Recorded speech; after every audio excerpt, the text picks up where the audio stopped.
Sophie will tell the story of how I took back control of my life and ended the harm my husband David caused. To keep things private, we'll use fake names, as I'm a well-known lawyer in my state, and keeping my identity safe is important. Let's not focus on the details of Sophie and David's relationship. We fell in love, got married, and later broke up. Unfortunately, it felt like I was the only one who loved him, as David cheated. It was clear he was unfaithful, he avoided me, spent a lot of time out of the house, and went on frequent business trips. Even though I had a successful career as a lawyer, David didn't respect me because I earned less than he did. One day, while he was away on another business trip, I decided to look into it. I found a hidden Facebook account on his old laptop, which confirmed my fears. He was cheating with another woman. She was attractive, and David often put me down for not looking like her. I was heartbroken and furious. I confronted him right away. "David, are you cheating on me? I have proof," I shouted. He coldly replied, "Sophie, you're just not interesting to me anymore. You're always working on boring cases and ignoring me, and you're not a model, so looks won't keep me." Confused, I asked, "What do you mean, David? I have a demanding job, and you knew that when we got married. I didn't ignore you, you stopped coming home and refused to talk." That was when I found out about David's affair. I expected him to feel guilty when I confronted him, but his cold response shocked me. He blamed everything on me, justifying his cheating, which made no sense. I refused to let him make false accusations, so I pointed out where he was wrong. Instead of defending himself, he turned cold again and said he was glad I found out.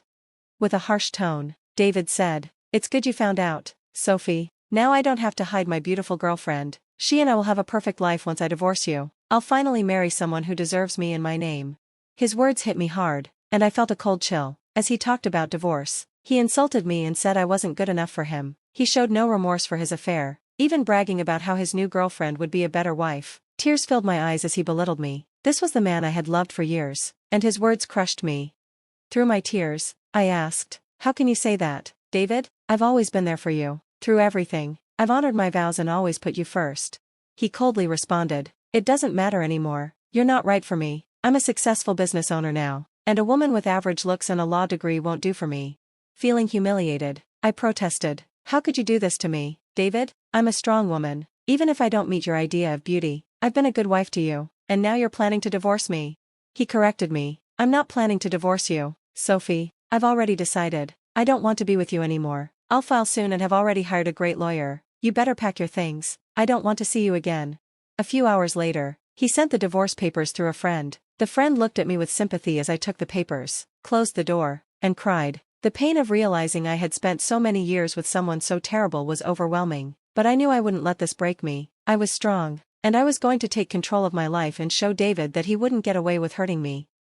When David's friend delivered the divorce papers, he mentioned that David had been planning to drag out the divorce. At first, I was confused, but then it hit me, we had a prenup. David had made sure that if he cheated, I would get half of his business. In all the emotional chaos, I had overlooked this. It made sense now why David wanted to delay things. He was hoping I would give up my rightful share. I wasn't going to let that happen. I called his lawyer right away and set up an appointment. Within 2 days, I moved out of David's house and into my childhood home, which was in my name. I texted him saying, "I took my ugly face and body out of your damn house."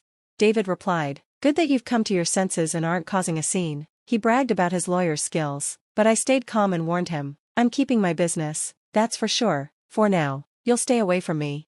I was determined to make sure the prenup was respected, and I was ready for whatever came next. "I don't want to talk to you. You can only speak to me through my lawyers now, and I expect you to move out of my house," I told him. David's attitude made my anger boil. It was incredible how rage could give someone so much strength. I felt clarity, and almost laughed at David's foolishness. He had no idea who he was dealing with. I wasn't sure if his lawyer, Leo, knew either, so I arranged to meet him at a cafe. When he saw me, he started shaking, only calming down when he recognized me. He seemed confident, but not enough. Leo was a decent lawyer, but he wasn't prepared for someone like me. David had never thought much of me, so Leo was in for a shock. "Hello, nice to meet you here," I said, noticing his surprise. "If you're unsure about who I am, let me clear it up. Yes, I'm the wife." I wasn't expecting you to show up," Leo stammered, flustered. "The surnames don't match because I used my maiden name after I got my law degree," I explained.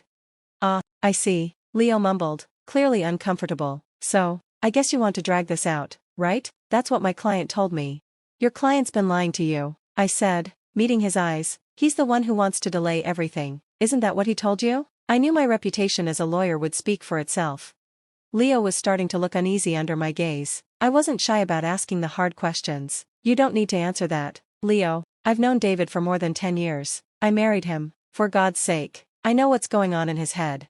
Feeling a bit bad for Leo, I decided to share some truths. Since I know you, and it's not fair on you, I'll tell you what's really going on in this divorce. What do you mean, ma'am? Leo asked, surprised. Did David tell you he cheated on me? I asked, watching his reaction. His face told me everything I needed to know. He was caught off guard. I'm not going to lie. Admitting I'd been cheated on hurt. It stung, and my ego took a hit, but I knew I couldn't let my emotions show, no matter how humiliating it was. I felt like I still had the upper hand, and I was sure of it. Leo, on the other hand, had no idea. He said, "Oh no, I don't think my client told me about that, but he did warn me that, in his words, you'd make baseless accusations because you want to ruin him." Oh, poor you, Leo, I replied. Your client has been playing you, though. It might make you happy to know that David thinks you're one of the best lawyers out there. Well, that's a nice compliment, but I'll never measure up to you, ma'am, Leo admitted. I wish he had told me his wife also practiced law. He only told me you worked at a law firm. My husband never took my achievements seriously. He had a habit of belittling my work and influence. It was foolish of me to stay with him this long, but at least I was smart enough to sign the prenup to protect myself. I shared. Leo was shocked when I mentioned the prenup. He looked like he didn't expect that at all. I didn't know about the prenup, he said, looking confused. Do you have proof, ma'am? Oh, I've got plenty of proof, Leo. I brought the papers. I had a feeling David would try to avoid facing the consequences of his actions. Not on my watch, I said confidently. I'd like to see the papers, ma'am. Also, I think I'll need to see proof of the affair, if you have any, Leo said. Don't worry, Leo, I brought everything. Like I said, it's not me who wants to drag out this divorce. The sooner it happens, the better for me. I handed over everything, messages, photos, documents, just casually pulling them out of my handbag. I knew this case was going to work in my favor. Leo went through all the documents carefully before signing. He looked defeated and then said, I see you have solid proof, ma'am. I had no idea about all of this. I figured as much, Leo, and I know how hard it is to work with unreliable clients, especially when the other side has an equally strong lawyer. You're right about that, ma'am, Leo agreed. I think that's all I need to discuss today. I'll need to talk to my client before deciding how to move forward. Someone will contact you soon, though I can't say it will be me. I knew what Leo was hinting at but didn't say anything. I thanked him for his time and left the cafe. I went straight to work and started preparing my own documents for the divorce. The sadness I had been feeling was gone, replaced by a burning anger that pushed me to make sure David paid for what he did. I knew he had no way out of the mess he had made. It didn't take David long to reach out to me again. He called me despite telling me not to contact him directly. It was both funny and not surprising. I knew he would end up in this situation. When I picked up the phone, he sounded really angry. What the hell did you say to my lawyer, Sophia? Oh, look who's calling after telling me to stay away. What happened with your lawyer? Sophia, stop playing games. David, tell me what you said to make your lawyer quit today. Your lawyer quit today? How sad. David, I guess you should have been honest about your situation and who they'd be going up against. You don't know what you're talking about. You're just a nobody. I won't let you take my family business. Oh, I'd like to see you try. David, I'll hire a better lawyer and challenge you. Just wait and see. I'm going to destroy you in court. You'll be begging me for mercy. Well, good luck with that, David. But here's some advice from a lawyer. Don't forget to tell your new lawyer about the affair and the prenup. At that, David hung up on me. It made me laugh. He was in serious trouble, but he still didn't realize it. He'd go through every lawyer in town and see who would represent him. I'm a well-known name here, so people knew not to mess with me. Anyone foolish enough to believe his lies would soon be brought back to reality when I presented them with the evidence. David thought he'd make me beg for mercy, but I knew it was just a matter of time before he came crawling back. And sure enough, I was right. One morning, while I was getting ready for work, I heard a knock on the door. I was confused about who could be at my door so early. When I opened it, I found my soon-to-be ex-husband standing there, looking for Lauren. I was a little surprised, but I let him in. I didn't want a scene in front of my house. Once inside, I said, "Make it quick, David. I don't have time to waste. I don't even know why you're here. We agreed to communicate only through lawyers." "Yeah, about that," he started. "I haven't found a good divorce lawyer yet." "That's unfortunate for you, David. You better hurry up, though, because I hear your mistress is dying to marry you." "I'm not worried about her anymore."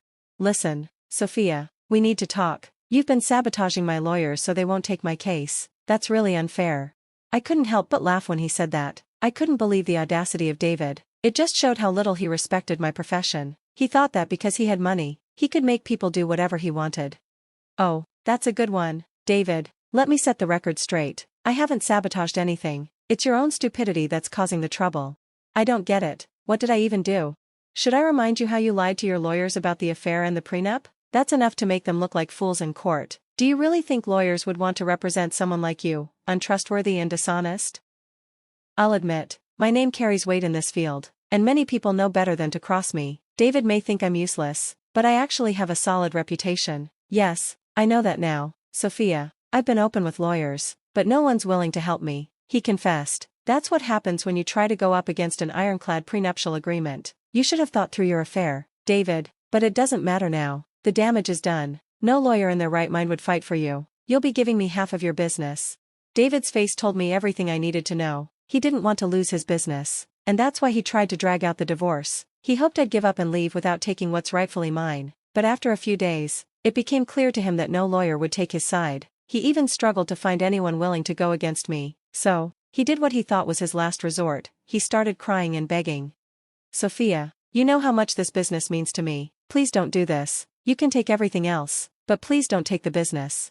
Why not, David? You're the one who put in the clause to split the business if you cheated. Do you think I'll just give up my rights?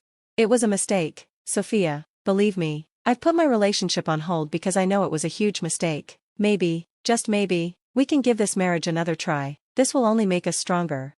I couldn't help but laugh at his words. The audacity. He was actually asking me to get back together, as if I'd be foolish enough to take him back. I knew he'd put his relationship on hold with his mistress. The rumors were true, she wasn't happy, and neither was David, but if he thought I'd go back to him, he was wrong. I already made the mistake of marrying him, and I wasn't going to let it happen again. You must be delusional if you think I'd get back with you, David. I didn't come this far in life by being stupid. I know you want me back, but it's not because you love me, it's because you don't want to lose your business. Sophia, we were happy together. Let's just forget about this one mistake and try again. I'll cut ties with my mistress. I swear, there's no reason for us to go through with this. David, that woman's going to leave you once she finds out you won't be so rich after the divorce. As for me, this is my chance to leave this sham of a marriage. I have you to thank for showing your true colors before we had kids. Now, you'll reap what you've sown. That was the last I said. David continued begging and pleading for me not to take his business, but it didn't affect me. If anything, it gave me satisfaction knowing that karma was hitting him hard. All I had to do now was move on. Karma worked quickly for David. He tried for weeks to get me to change my mind, but I wasn't interested in his drama. I was ready to move on. Since he had already filed for divorce, I hired someone from my firm to represent me. I didn't want to deal with him directly anymore. After a month of trying to get me back, David was forced to get a lawyer and ask for a clean break. He knew if we went to court, he'd face humiliation, so he agreed to a mutual split. The prenup made it easy for me to get what I deserved. I had all the evidence of David's affair, and per the prenuptial agreement, he was supposed to give me half of his business. Though he wasn't happy, he had no choice but to sign it over to me. We did offer to buy me out, but he didn't have any money left. Why, you ask? He had spent it all on his mistress, who now wasn't answering his calls. It turns out, once he wasn't rich, she didn't want him anymore, and no one else would date her either because they knew what she was about. What goes around, comes around. The mistress wasn't David's biggest problem, though. With half of his business gone, his income plummeted. He had to sell his house because he couldn't afford the mortgage anymore. Now, he's renting a condo that's a huge downgrade from the mansion he once lived in. He even tried getting back with me again, hoping to regain control of his business, but that's never going to happen. He either continues as he is or works hard enough to buy me out. As for me, I'm doing great. I've got someone managing my share of the business, and everything's going smoothly. I even upgraded my lifestyle by buying a new mansion. Thanks to my income from law practice and the business, I'm living my best life, and honestly, I couldn't be happier. The divorce ended up working out in my favor. Instead of being played by David and his mistress, I ended up ruining their lives and bettering mine.